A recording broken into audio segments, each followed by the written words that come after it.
اس کے بعد گلدستہ معلومات ہے۔ جی دیکھتے ہیں کہ اس گلدستے میں کون کون سے خوشنما علمی پھول ہیں۔ تو پہلے ایک حکایت ہے، حکایت مسیح الزماں۔ حکایت کہانی کو کہتے ہیں نا؟ جی، لیکن قصے کہانیاں جن میں کوئی اہم بات یا سبق بھی ہو۔ تو اس دفعہ کی جو حکایت ہے اس کا عنوان ہے اخلاق میں تبدیلی ممکن ہے۔ حضرت مسیح موعود علیہ السلام فرماتے ہیں کہ ذکر کرتے ہیں کہ افلاطون کو علم فراست میں بہت دخل تھا، اور اس نے دروازے پر ایک دربان مقرر کیا ہوا تھا جس سے حکم تھا کہ جب کوئی شخص ملاقات کو آوے تو اول اس کا حلیہ بیان کرو۔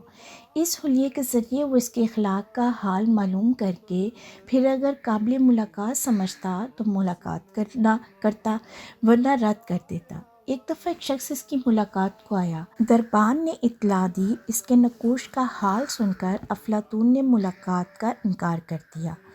اس پر اس شخص نے کہا بھیجا کہ افلاطون سے کہہ دو کہ جو کچھ تم نے سمجھا ہے بالکل درست ہے، مگر میں نے قوت مجاہدہ سے اپنے اخلاق یعنی اپنے آپ سے جنگ، اپنے آپ سے مجاہدہ کرنا اور اپنی بری عادتوں کو ترک کر کے اچھی اصلاح کر لینا، ٹھیک ہے۔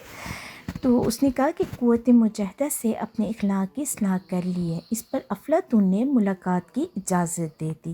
بس خلق ایسی شے ہے جس میں تبدیلی ہو سکتی ہے۔ اور یہ حکایت لی ہے ملفوظات جلد ششم صفحہ 284 ایڈیشن 2022۔ اس کے بعد ایک واقعہ ہے۔ جی، یہ محمود اور ایاز کی کہانی ہے۔ حضرت خلیفۃ المسیح الرابع رحمہ اللہ تعالیٰ مجلس اطفال الاحمدیہ مرکزیہ کے سالانہ اجتماع سے افتتاحی خطاب فرمودہ 16 اکتوبر 1982 میں فرماتے ہیں کہ محمود اور ایاز کی کہانی آپ نے سنی ہوگی۔ یہ کہانی بہت عام ہے اور بڑی مشہور ہے۔ محمود آقا تھا اور ایاز غلام تھا۔ محمود بادشاہ تھا، ایاز اس کے دربار کا ایک نوکر، اور اتنی محبت تھی ایاز کو اپنے محمود سے اور محمود کو اپنے ایاز سے کہ وہ اس زمانے میں بھی ضرب المثل بن گئی، اور آج تک ضرب المثل بنی چلی آ رہی ہے۔ کہتے ہیں ہر محمود کا ایک ایاز ہوتا ہے، ہر ایاز کو ایک محمود ملتا ہے، یعنی محمود اور ایاز کی محبت اور وفا کا قصہ ایک قوم میں محدود نہیں رہا، کئی قوموں میں پھیل چکا ہے۔ اس محبت کی حقیقت کیا تھی؟ اس کا راز ایک چھوٹے سے واقعے سے ہمیں سمجھ آتا ہے۔ تمام درباری، جیسا کہ میں نے بیان کیا ہے، جانتے تھے کہ ہم سب سے زیادہ اس غلام زادہ سے ہمارا آقا محبت کرتا ہے، یعنی ہم سب میں سے نا سب سے زیادہ ہمارا آقا جو ہے وہ ہمارے اس غلام زادے سے محبت کرتا ہے۔ وہ خود بڑے بڑے لیڈر، بڑے بڑے نواب اور بڑے بڑے سردار تھے، اور کئی شاہی خاندانوں سے بھی تعلق رکھتے تھے۔ ان کی نسلوں میں پشتیں ایسی تھیں جو معززین کی پشتیں سمجھی جاتی تھیں۔ ان کے خون میں معزز خون شامل تھا، ان کی رگوں میں معزز خون دوڑ رہا تھا۔ اس شان کے وہ لوگ تھے۔ اگرچہ ان سے بھی حسن سلوک تھا، مگر جب محمود کی ایاز پر نظریں پڑتی تھیں تو محبت سے پگھل جایا کرتی تھیں۔ کیفیت ہی اور ہوتی تھی۔ وہ سمجھدار لوگ تھے، جانتے تھے کہ کیا قصہ ہے، وہ جلنے لگ جاتے تھے، یعنی جیلس ہوتے تھے۔ کچھ پیش نہیں جاتی تھی، بڑی بڑی اسکیمیں بناتے تھے، لیکن کوئی بس نہیں چلتا تھا۔ محمود کو بدظن کرنے کے لیے انہوں نے یہاں تک بھی کوشش کی کہ ایک دفعہ ایاز کے متعلق مشہور کر دیا کہ یہ رات کو چھپ کر کسی جگہ جاتا ہے۔ بادشاہ سے کہا آپ تو سمجھتے ہیں بڑا دیانت دار ہے، مگر ہے اتنا بد دیانت کہ ملک کی ساری دولت سمیٹ کر ایک جگہ چھپائے جا رہا ہے۔ اگر چھاپا مار کر پتہ کرنا چاہتے ہیں تو ہم آپ کی مدد کرتے ہیں، آپ کو ساتھ لے کر جائیں گے۔ یعنی بغض تو ہر وقت اسکیمیں سوچتا ہے کہ کسی طرح اس کو نیچا دکھاؤں۔ چنانچہ انہوں نے اسکیم بنائی۔ ایاز واقعتاً چھپ کر کہیں جایا کرتا تھا، اور اس کمرے میں جہاں وہ جاتا تھا بڑے بڑے بھاری تالے پڑے ہوتے تھے۔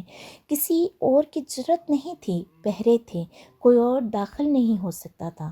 تو بادشاہ نے کہا چلو میں چلتا ہوں، جو آزمائش چاہتے ہو میں اس کو ڈالنے کے لیے تیار ہوں۔ چنانچہ وہاں گئے، ایاز کو بھی ساتھ لیا۔ اس کو حکم دیا گیا کہ تالے کھولو۔ اس نے کوشش کی کہ صرف بادشاہ اندر آئے، باقی نہ آئے، لیکن بادشاہ نے کہا نہیں، ان کا الزام ہے، مجھے ان کو دکھانا پڑے گا کہ کیا واقعہ ہے۔ چنانچہ جب تالے کھولے گئے تو اس کمرے میں سوائے پھٹے پرانے کپڑوں کے کچھ بھی نہیں تھا۔ بوسیدہ کپڑے، پھٹی ہوئی ٹوپی، ایک پرانی جوتی کے سوا کچھ نہیں تھا۔ سارے حیران رہ گئے کہ اس کو اتنے تالے لگانے کی کیا ضرورت تھی، کیا مصیبت پڑی تھی کہ راتوں کو چھپ کر ان چیزوں کی زیارت کے لیے یہ آیا کرے۔ تب بادشاہ نے کہا، میں تمہیں یہ حکم دیتا ہوں کہ اس کا راز بتاؤ۔ اس نے کہا، راز یہ ہے کہ آپ میرے بے حد مہربان آقا ہیں، آپ نے مجھ پر بے شمار احسانات کیے ہیں، میں ان احسانات میں کھو کر اپنی پرانی حیثیت نہیں بھولنا چاہتا تھا۔ میں ہمیشہ اپنے آپ کو یہ یاد کرانا چاہتا تھا کہ اے ایاز، تیرا یہی 2 کوڑی مول ہی تو ہے، تو در بدر کی ٹھوکریں کھانے والا ایک عام آدمی ہی تو تھا۔